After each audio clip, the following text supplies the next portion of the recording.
After that big rally today, don't know about it? I don't know about anything. No, I have not. Have you heard of the European Union? I have, yes. Are you aware of the European Union? Oh, yeah, of course. Have you heard about the European Union? Heard about them? Do you know about the European Union? No. Europe, 15-member group expanding? A what? 15 nations of Europe merging in 2000. Whatever. For over 50 years, the Bilderberg Group constructed the European Union by stealth under the guise of trade deals. Now the elite are using the same secretive program to complete the North American Union. But this time, superstate integration is on the extreme fast track. International agreements like NAFTA, GATT, and APEC were just stepping stones in the formation of the NAU. The North American Union was officially born at Baylor University in Waco, Texas, on March 23, 2005. The leaders of the United States, Mexico, and Canada told the press that they were only meeting to discuss trade. It soon leaked that a secret meeting had been held during the Security and Prosperity Trilateral Summit. The three governments had refused to release the secret agreement to the people. In September of 2006, their treasonous operation was blown wide open. From September 12th to September 14th, in Banff, Canada, hundreds of elected and appointed government leaders from Canada, Mexico, and the United States met in secret. On the last day of the conference, someone inside the secret North American Union Forum leaked the agenda. The front pages of newspapers across Canada carried the story. The Judicial Watch Foundation submitted Freedom of Information Act requests to obtain the full agenda and minutes of the secret assembly. Many federal agencies refused, citing national security. The foundation finally succeeded and did receive thousands of pages of documents.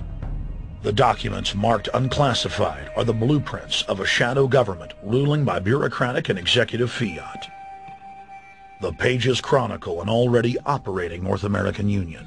Transportation, law enforcement, agriculture, regulation, banking, manufacturing, construction, education, immigration, and even the military are being merged with no input from the people or their elected representatives in Congress and Parliament. One of the first items on their agenda was to stress how important it was that their plan, quote, be carried out by stealth. The controllers also talked about exploiting the public's fears of climate change to push a continent-wide tax to fund the new government. Globalist tool Robert Pastor is incessantly paraded on the world stage as the man behind the North American merger. When he testified before Congress, he pushed the idea of a continental security perimeter that erases national boundaries and merges the security apparatus. The best way to secure the United States today is not at our two borders with Mexico and Canada, but at the borders of North America as a whole. In fact, the North American Command, based in Colorado Springs, Colorado, was clearly running the meeting in Canada. For the past decade, the Pentagon has been training with Mexican and Canadian forces and has openly discussed using them inside the United States for disasters and to quell domestic unrest. There are already over 100,000 non-U.S. citizens serving in the U.S. Armed Forces. The Pentagon is now expanding its recruiting centers in Mexico, the Philippines, and Eastern Europe. Big city police departments nationwide are lobbying to change laws so they can recruit non-citizens to join the police force. What we are witnessing is a Red Dawn scenario in slow motion. Tyrants throughout history have brought in foreigners to oppress their domestic populations.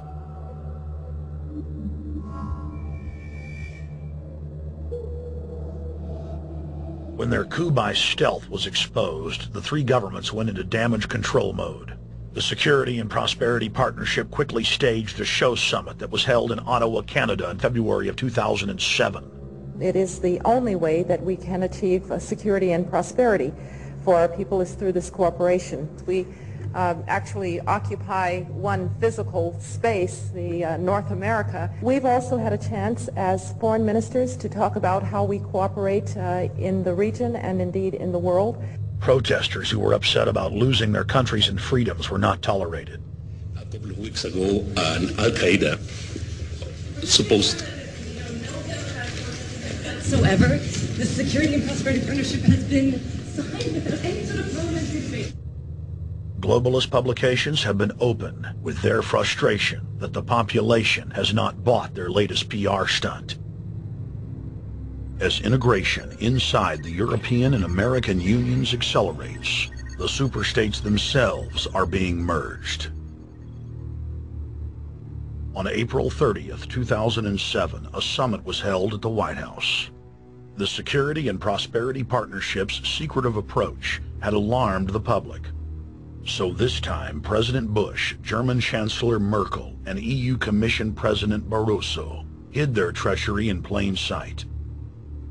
I thank the Chancellor and Josie very much for the transatlantic economic integration plan. And for that too, we need to develop a common market, common standards. So this is indeed a very important agreement, and an agreement that also brings with it a Transatlantic Economic Council to be a permanent body with senior people on both sides of the Atlantic that will look at all those issues in a concrete manner, in which way we can make it move forward. The BBC reported that the US and EU had agreed on a single market. By announcing a new economic community integration, they were simply repeating what had been done in America and the EU on a larger scale. The accord states that the two blocs will aggressively push regulatory convergence in more than 35 areas, from financial services, intellectual property, military, education, mergers and acquisitions. They also agreed to jointly push a global carbon tax. We recognize that we have a problem with greenhouse gases. We agree there is a global threat, it's a serious threat. We agree there is the need to establish a limit to greenhouse gases. We need to discuss the possible pricing of CO2. How can we translate this into a market economic compatible scheme? We have agreed to establish a high-level group, a forum.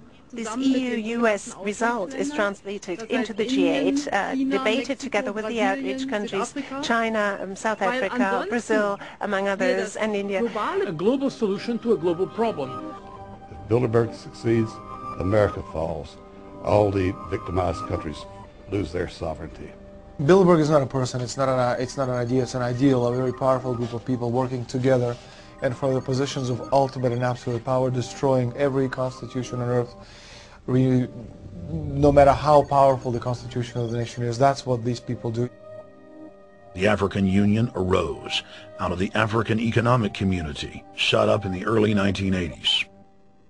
The African Union is financed by a consortium of international bodies, governments, and corporations.